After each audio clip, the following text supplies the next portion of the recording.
Nothosaurus and Archelon, some of the most unique creatures in Jurassic World Evolution 2, with both of them looking wildly different than the rest of the roster, while also behaving somewhat uniquely compared to their peers because of the lagoon rock. But sadly, both of these creatures have been cut from Jurassic World Evolution 3, with the full roster of 90 creatures being leaked a few days ago. Their current absence from the game does give Frontier an opportunity to make both of them more interesting and unique than they already are, by expanding on the deep water and breeding mechanics that could benefit the rest of the roster as well.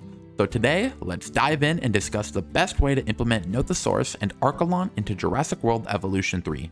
Nothosaurus, one of my personal favorite aquatics in Jurassic World Evolution 2, with its sleek build and legs allowing it to crawl onto the lagoon platform. While Nothosaurus in real life didn't spend very much time on land, with its anatomy being more suited to an aquatic life, in Camp Cretaceous it's seen running around and chasing our protagonist.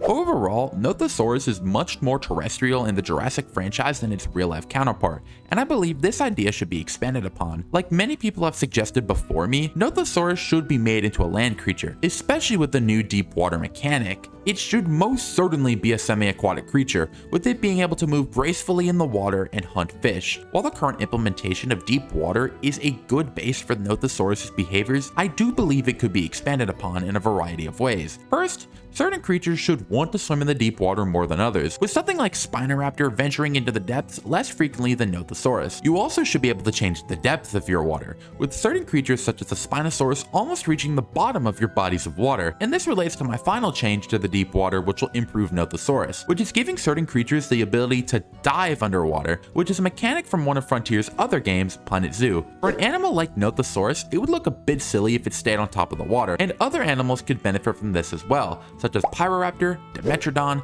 Baryonyx, and potentially crocodilians such as Deinosuchus and Sarcosuchus, which could be added down the line. While these needed changes to the deep water would benefit Nothosaurus immensely, there is one smaller additional change that our lovely reptilian seal could benefit from, and that's it giving live birth. We know it's possible because the Megalodon has been shown to give live birth, and I believe this can be properly implemented by Nothosaurus or any other creature that's added down the line that gives birth to live young, by having them back up into the nest and have offspring walk out with the mother instead of coming out independently. These changes will improve Nothosaurus from its current state in Jurassic World Evolution 2, where it's just an aquatic creature that can rest on the lagoon rock, and I believe making it a terrestrial-based semi-aquatic is the best option for our scaly otter.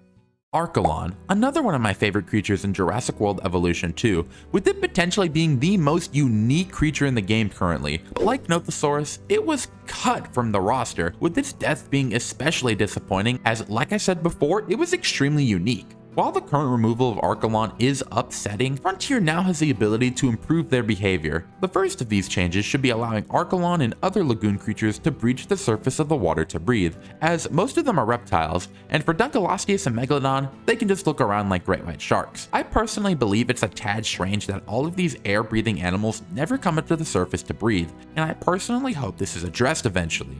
The biggest change for Archelon would be how it reproduces. Currently, all lagoon creatures use lagoon nest underwater to either lay eggs or give live birth, and as many members of the community have stated, that doesn't work for Archelon as it's a giant sea turtle, which is known for coming onto land to lay eggs. To remedy this, I propose a beach attachment to the lagoon where Archelon could crawl up onto the land, lay its eggs, and then swim back into the water. Once the babies are hatching, they would take the long trek onto the lagoons, and once they reach the water, they won't come back onto the land except for laying eggs. This could be used by other aquatic creatures down the line if Frontier ever wanted to add more turtles or aquatic birds such as Hesperornis. An interesting idea related to beaches that I don't know if it's possible or not is to allow pterosaurs and smaller carnivores to come up onto the beaches and eat turtles scurrying into the water. I don't know if that's even possible, but it would be extremely interesting to watch. The final change for Archelon is much less dramatic than the other two, which is the addition of a jellyfish feeder, as Archelon probably didn't eat fish very much, with it being a relative of leatherback sea turtles, which I made a video about them, and you should totally check it out when y'all are done watching this video, which mainly eats invertebrates such as jellyfish. These three changes that Archelon should receive will make it not only look like one of the most unique animals in the game, but make its behavior unique compared to the rest of the roster. Nothosaurus and Archelon are most likely going to be added back to Jurassic World Evolution 3 sometime within the game's lifespan, and I hope Frontier commits to their reworks if they are added back to Jurassic World Evolution 3, with both of these animals being some of the most unique creatures on the entire roster, and these changes should hopefully make them far different than any other creature on the roster. But before y'all leave, I have a huge announcement. On October 18th, I'll be doing a charity livestream for Respite Care of San Antonio, which is an organization that takes care of special needs children and helps families with special needs children. The stream will be starting on 10 a.m. Central Daylight Time and will end at 11 p.m. Central Daylight Time, with the goal being to raise $1,000. I really hope y'all show up, with the donation link being on the stream scheduled for October 18th and in the pinned comment for this video. Even if you can't donate monetarily, showing up to the stream, watching it, liking it, and sharing it around is more than enough. I also have a Discord server in the pinned comment, so please join that. But I don't have much else to say, so bye-bye y'all. Have a nice day.